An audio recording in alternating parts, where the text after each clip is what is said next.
দেশের সফল ও শীর্ষ নারী উদ্যোক্তা রোবায়েত ফাতিমা তনির স্বামী মারা গেছেন।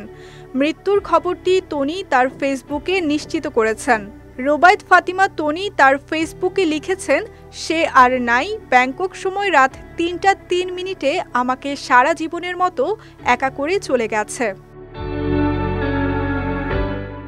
অসুস্থ হয়ে ব্যাংককের হাসপাতালে লাইফ সাপোর্টে ছিলেন তনির স্বামী শাহাদাত হোসাইন।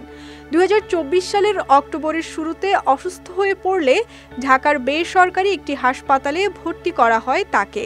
শারীরিক অবস্থা সংকটাপন্ন হওয়ায় তনি তার স্বামীকে এয়ার অ্যাম্বুলেন্সে করে ব্যাংকক নিয়ে যান।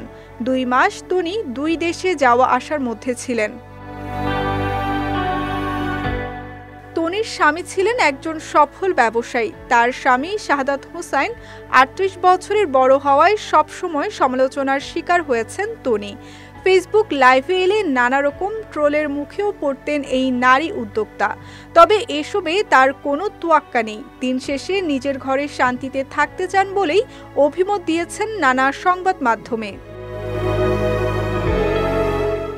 শাহাদাত হোসাইন তনির দ্বিতীয় স্বামী। প্রথম স্বামীর সঙ্গে বনিবনা না হওয়ায় বিচ্ছেদের পথে হাঁটেন তিনি।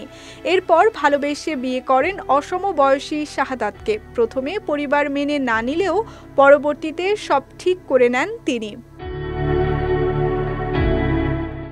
সোশ্যাল মিডিয়ায় ২৫০টিরও বেশি ডিজাইন অপশন নিয়ে ওয়ালটন স্মার্ট ফ্রিজ, বোঝে আপনার প্রয়োজন। বিভিন্নভাবে বুলিংয়ের শিকার হলেও নিজের সাহসী প্রচেষ্টায় একজন সফল উদ্যোক্তা এবং অন্যদের কর্মসংস্থান সৃষ্টিতে গুরুত্বপূর্ণ ভূমিকা পালন করছেন এই উদ্যোক্তা। বর্তমানে fashion house Sanvees by Toni এর স্বত্বাধিকারী তনি। সারা দেশে তার ১২টি শোরুম রয়েছে।